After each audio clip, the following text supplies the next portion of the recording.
आज का जो हमारा टॉपिक है ये जितना ही इम्पोर्टेंट एक बच्चे के लिए है उतना ही इम्पोर्टेंट ये पेरेंट्स के लिए भी है।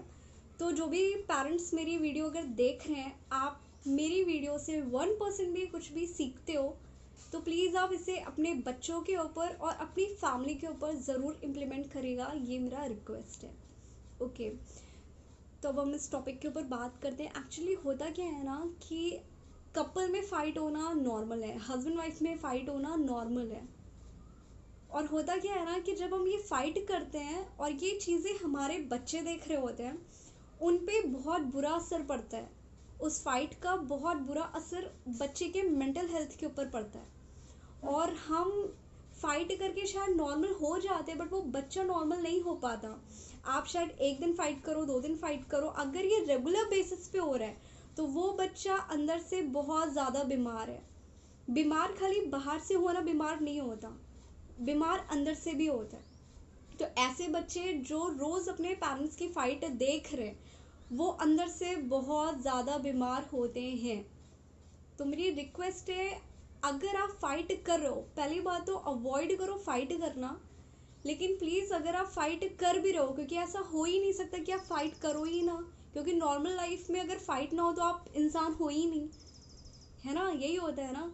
तो अगर आप फाइट कर भी रहे हो तो प्लीज़ उस टाइम आप उस बच्चे को कहीं बाहर भेज दो, खेलने के लिए भेज दो, या किसी के घर भेज दो, या आप एक किसी रूम में कर दो कि बच्चे तक वो आवाज़ें ना जाए। क्योंकि होता क्या है ना कि जब बच्चा ये सारी फाइट देख रहा होता है या सुन रहा होता है, वो खुद को इसका रिस्पॉन्सिबल कहीं ना कहीं समझता है। क्योंकि गुस्से में ना बहुत बार हुआ है कि पेरेंट्स बोलते हैं कि अगर ये बच्चा ना हुआ होता, सारा रीज़न उस बच्चे के ऊपर आप लड़ाई का लास्ट में थोप देते हो। तो ऐसे बच्चे, आप तो फाइट करते हो अपने रीज़न की वजह से, लेकिन ऐसे बच्चे खुद को इसका रिस्पॉन्सिबल समझते हैं, वो खुद गिल्ट में चले जाते हैं, और वो कहीं ना कहीं रोज़ आपकी फ़ाइट देख के वो खुद को इसका रीज़न मानते हैं कि शायद मैं इस फाइट का मैं रिस्पॉन्सिबल हूँ, मेरी वजह से ये होता है, मेरी वजह से मेरे पेरेंट्स लड़ाई करते हैं, वरना दोनों हैप्पी रहते हैं। ऐसा नहीं है, बच्चे की तो कोई गलती नहीं है, लेकिन बच्चा इस छोटी सी एज में वो ये सारी बातें सोच रहा है। और हम लड़ाई करने के बाद हम नॉर्मल लाइफ जीते हैं, इवन बच्चा भी जीता है, वो नॉर्मल खाता है पीता है, लेकिन बच्चे का लाइफ स्टाइल टोटली चेंज हो जाता है। और हम ध्यान भी नहीं देते कि बच्चे के ऊपर इसका असर पड़ रहा होगा कि नहीं पड़ रहा होगा।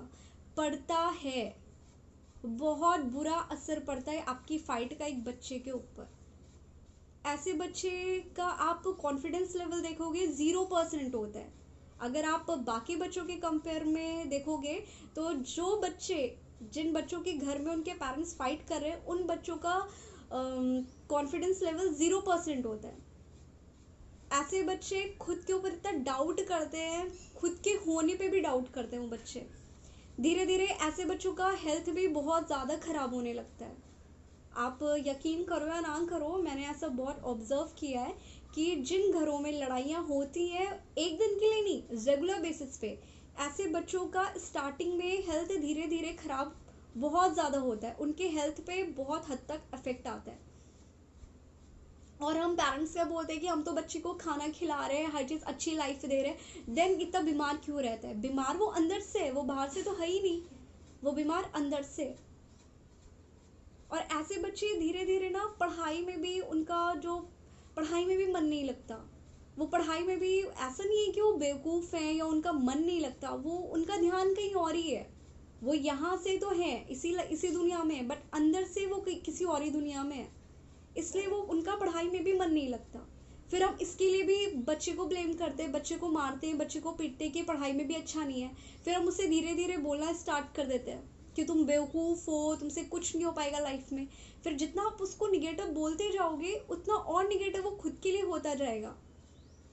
तो मेरी रिक्वेस्ट है कि अगर आप फाइट करो तो प्लीज़ आप उस टाइम उस बच्चे को अपने से थोड़ा सा अलग हटा दो। बच्चों पे बहुत बुरा असर पड़ता है इनका। इवन होता क्या है ना कि बच्चे ने आपसे सीख लिया है कि अगर मेरे पापा मम्मा फाइट कर रहे हैं, ये सॉल्यूशन है हर प्रॉब्लम का। वो चाहे वो फ्रेंड्स हो, चाहे वो उनकी पर्सनल लाइफ हो, वो धीरे धीरे उन्होंने सीख लिया आपसे कि लड़ाई करना ही सॉल्यूशन है। वो बहुत ज़्यादा एग्रेसिव होते हैं, आपने देखा होगा जो बच्चे लड़ाई जिनके घरों में बहुत ज़्यादा होती है वो बच्चे बहुत ज़्यादा एग्रेशन में होते हैं, उनके फ्रेंड्स नहीं बनते, इवन उनको फ्रेंड्स बनाना ही नहीं अच्छा लगता, और जो बनेंगे भी वो भी उनसे इतने गंदे रिलेशन होते हैं, उनके साथ बहुत गंदे होते हैं उनके। इवन उनके आप चाहे कहीं पे भी देख लो, चाहे स्कूल में भी देख लो, इवन वो सबसे बदतमीजी से पेश आएंगे। ऐसा होता है, और ऐसा होता है ना कि आपके आगे चल के वो धीरे धीरे वो आपकी रिस्पेक्ट करना भी भूल जाए। ऐसा होता है। फिर आप बोलते हो कि बच्चे को हमने अच्छी लाइफ दी, बच्चे को हमने पढ़ाया लिखाया, फिर आज ही हमारी रिस्पेक्ट नहीं करता। क्यों? क्योंकि बच्चे ने उस टाइम जो चीज़ सीख ली, अब वो उसी के अकॉर्डिंग रिएक्शन दे रहा है अपना। तो प्लीज़, अगर आप अपनी लाइफ में हर चीज़ अच्छी चाहते हो ना, अगर आपके बच्चे रोज़ लड़ाई करते हैं, आप कहते हो कि रोज़ लड़ाई करते हैं, आप परेशान हो जाते हो कि मैं तो अच्छी लाइफ दे रहा हूँ, मेरे बच्चे रोज़ लड़ाई करते हैं, तो प्लीज़ ऐसा बच्चा भी तो सोच सकता है। आपका बच्चा भी परेशान हो सकता है ना, लेकिन उसके पास तो कोई सॉल्यूशन नहीं है कि वो अपने पेरेंट्स को छोड़ के कहीं जा पाए। और ऐसे बच्चे सबसे ज़्यादा इनसिक्योर होते हैं।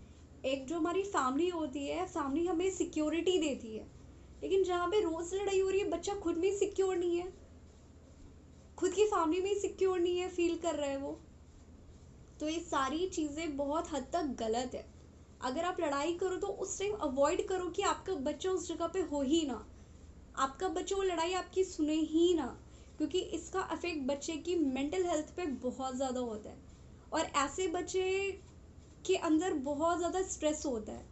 अगर आपने देखा, ऐसे बच्चे बहुत ज़्यादा टेंशन लेते हैं, बहुत ज़्यादा स्ट्रेस लेते हैं, और धीरे धीरे इनकी जो पर्सनल लाइफ होती है ना, वो भी बहुत हद तक अफेक्ट होती है।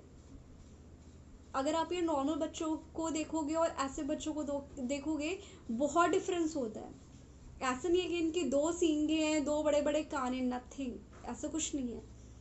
एज अ पर्सन वो बहुत हद तक डिफरेंट होता है, और ये सारी चीज़ें सही नहीं है एक बच्चे के लिए भी, इवन फैमिली के लिए भी, क्योंकि इसमें आगे चल के शायद बच्चा आपको रिस्पेक्ट करना भूल जाए।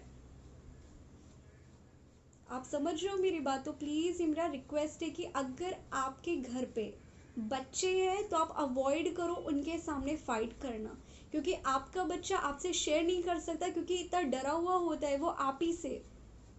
कितनी फनी बात है ना कि एक बच्चा अपने पेरेंट्स से ही डरा हुआ हो, और इवन उसे डिसाइड भी नहीं कर पा रहा हो कि मेरे पेरेंट अपने मम्मा से ही है कि मेरे पापा से ही है।